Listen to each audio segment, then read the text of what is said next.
Mais um tema do dia na redação do 00. O meu nome é Renato Soares e esta segunda-feira temos connosco o Pedro Jorge da Cunha, diretor adjunto de informação do 00, para analisar a apresentação de Francesco Farioli como novo treinador do Futebol Clube do Porto e as principais ideias partilhadas, tanto pelo técnico como pelo presidente André Vilas-Boas. Pedro, começo por te perguntar qual é que é o estilo de jogo que Farioli quer tanto implementar no Futebol Clube do Porto. Bom dia, Renato.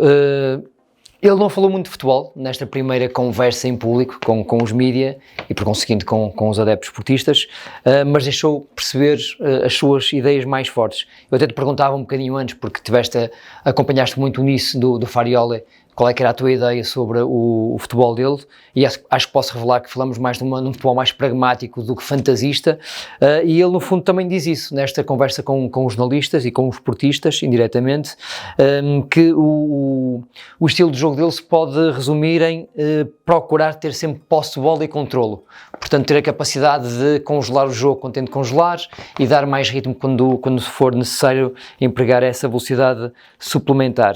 E ele diz também em relação ao estilo do jogo, e é importante dizer isto, que quando falou com o André Vilas-Boas, o presidente já conhecia perfeitamente as ideias de Francesco Farioli, não sentiu necessidade de mostrar vídeos, clipes, sobre aquilo que as suas equipas fazem em campo, e diz também que um dos grandes desafios que tem para os primeiros dias de trabalho é fazer acreditar o grupo nas suas ideias. Portanto, muito posse de bola, muito controle também do jogo, quando o jogo tem que receber o gelo, a chamada matreirice, se quisermos, a manha competitiva. E depois também, por aquilo que fomos percebendo, eu também falei contigo e com outras pessoas que veem mais futebol internacional aqui no 00, um treinador que parte sobretudo do 4-3-3, mas depois que é muito flexível. Ele também fala sobre isso, e era o último ponto que eu queria apontar neste estilo de jogo. É um treinador que tem uma mentalidade mais flexível do que, por exemplo, apresentou o Martin Anselmi, que nos pareceu sempre muito rudimentar naquele 3-4-2-1 que claramente não funcionava. Portanto, partirá de um 4-3-3 com movimentações constantes, com capacidade, ou pelo menos com vontade de ter bola, de mandar no jogo, e depois lá está, de ter também a capacidade de matar o jogo, congelá-lo quando for necessário. Pedro, há uma palavra que tem estado muito presente no discurso de Farioli, que é mentalidade. É verdade. Que tipo de mentalidade é esta que o treinador italiano fala? Eu diria que foi a palavra mais vezes repetida por ele nesta conferência de imprensa. Ele, por aquilo que eu fui analisando, até a parte da semiótica de toda esta conferência de imprensa, percebi que ele se preparou bem para esta conversa com os portistas e com os jornalistas. Falou do clube e da região, e falou da vontade de, e sublinhei mesmo aqui também esta em letras garrafais, devolver a mentalidade do Futebol Clube Porto. Portanto, a mentalidade de conquista e de representação de um espírito de clube e de região. O futebol é muito mais do que isto. Acima de tudo é qualidade, naturalmente, e competência, mas não há dúvidas de que quem vive na cidade do Porto e conhece bem os portistas e o clube, que há muito este ADN de ligação à comunidade, uma comunidade granítica, trabalhadora, sólida e apaixonada pelo seu clube. E habituada a ganhar, e foi isto que deixou de acontecer nos últimos 2-3 anos. O Porto atrasou-se em relação aos seus maiores rivais a nível nacional e deixou de ser competitivo na Europa, e Farioli vem com esta vontade de devolver a tal mentalidade a uma, e agora volto a citar aqui algumas expressões dele, instituição icónica, onde o José Mourinho foi muito feliz. Portanto, falou sobre o José Mourinho em dois momentos da conferência.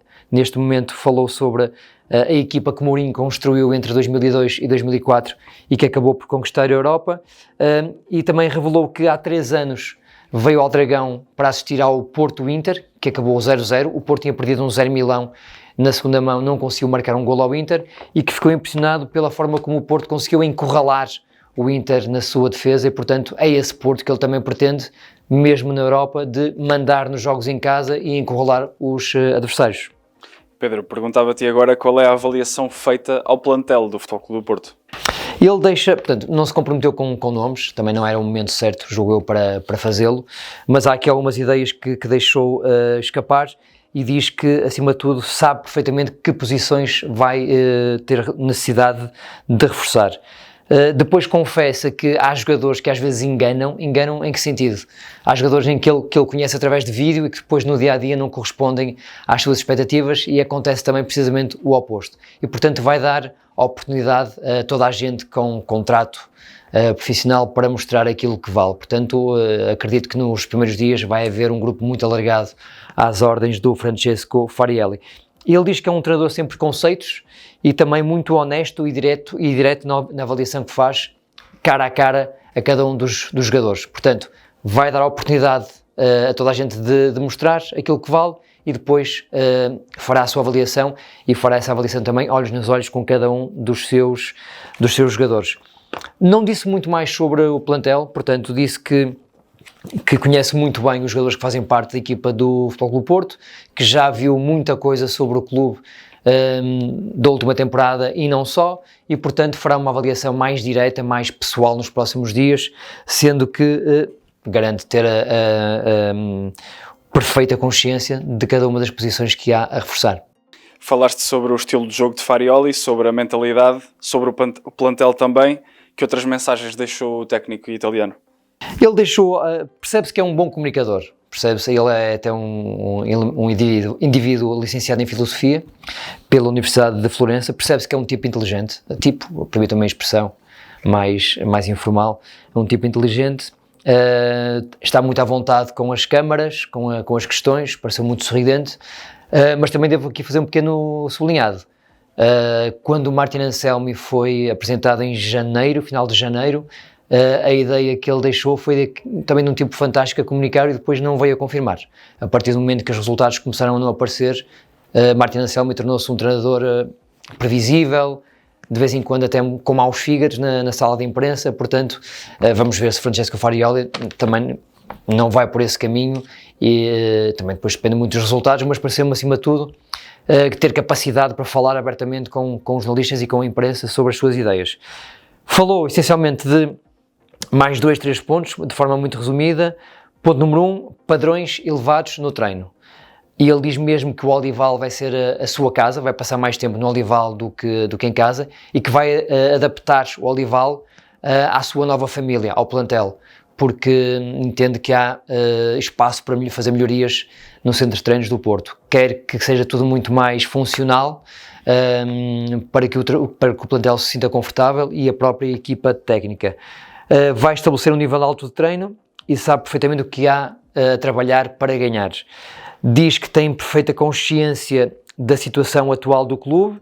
O presidente não escondeu nada nas conversas que tiveram, e que vai ter áreas de intervenção muito alargadas, plantel, condições do Olival, ataque ao mercado. Portanto, Farioli acredita ter uma palavra já em todas estas áreas de intervenção.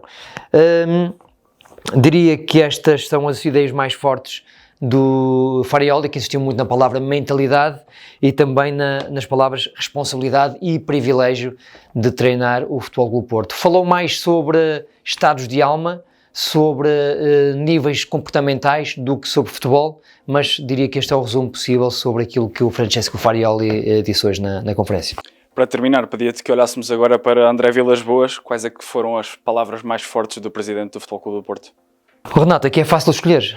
A partir do momento que o André Vilas-Boas diz que há condições para o Porto ter o maior mercado de sempre na sua história, diria que isto aqui é um título. Bem, os jornalistas que estavam na sala ficaram logo, obviamente, deliciados com este título oferecido pelo André Vilas-Boas. Mais a sério, obviamente que depois de ter encontrado o clube completamente destruído financeiramente, e depois de ter tido a capacidade e a habilidade de dar ordem ao caos que se instalara nas finanças azuis e brancas, o André Vilas-Boas sente que agora sim é um momento em que já tem alguma capacidade para investir, e para investir bem. Na verdade, o ano passado já o fez. Se nós pensarmos nos milhões investidos em Neuan Pérez, Samu, Francisco Moura, já houve um investimento muito interessante. O que se percebe é que esta fasquia vai ainda subir este ano. O André Vilas-Boas até diz que teremos maior facilidade para operar no mercado, porque agora há a possibilidade de amortizar todas estas dívidas ao longo do tempo. Estamos curiosos, perceber até onde é que o Porto vai ter capacidade para ir, porque é importante relembrar que o Porto vai voltar a não jogar a Liga dos Campeões, que normalmente ocupa uma fatia muito importante do bolo anual do clube. Além disso, diria, além desta declaração sobre o ataque ao mercado, deixou escapar, de facto, a vontade de ter Lúcio Gonzalez na equipa técnica. O André Vilas-Boas falou, e bem, porque de facto era uma coisa que já se notava há alguns anos, que durante muito tempo havia a preocupação de ter sempre pelo menos um adjunto da casa nas equipas técnicas. Lembro perfeitamente de ver António André, Augusto Inácio, depois mais tarde Paulinho Santos, Semedo, nas equipas técnicas, e depois isso foi desaparecendo ao longo dos últimos anos, não sei se por imposição de Sérgio Conceição, que nunca o teve, de facto, nunca o fez, posso estar aqui a esquecer-me de alguém, mas nas suas equipas técnicas não havia nenhum jogador da casa, talvez por ele sentir que desempenhava esse papel, pode ser perfeitamente isso. Mas o André Vilas-Boas falou nas equipas de José Mourinho, Jesualdo e Vítor Pereira, que sempre tiveram esses nomes. E agora, com o Lúcio Gonzalez, o André Vilas-Boas acredita que voltará a ter essa tal mística, e a mística, perguntamos sempre, esta entidade abstrata, o que é? A mística nada mais é do que o compromisso diário e sério de cumprir os objetivos do clube. O André Vilas-Boas diz que confessa ter falado já com o Lúcio Gonzalez, mas há aqui um pequeno entrave, que ele acredita que pode ser ultrapassado. O Lúcio já se comprometeu com o Eduardo Cudé em seguir com o treinador argentino compatriota para o Alavés, de Espanha. O Eduardo Cudé esteve já o ano passado no Alavés, julgo eu, e agora terá convidado o Lúcio Gonzalez para fazer parte da sua equipa técnica. O Lúcio iria para lá, mas agora surgiu este convite do Porto, e provavelmente o Lúcio Gonzalez, conhecendo a sua forte ligação à cidade do Porto, estará mais inclinado em ficar pela Invicta, e provavelmente vai ser resolvido. Portanto, em relação a isto, mercado, o maior mercado de sempre, regresso do Lúcio Gonzalez, e depois também gostava de acabar com as pequenas explicações que o André Vilas-Boas deu para os insucessos do Martin Anselmi e do Vítor Bruno. Ele diz, lá está novamente de uma forma muito resumida, há resultados que ditam mudanças. E de facto, no caso de Martin Anselmi, que é o caso mais recente, houve resultados demasiado pesados.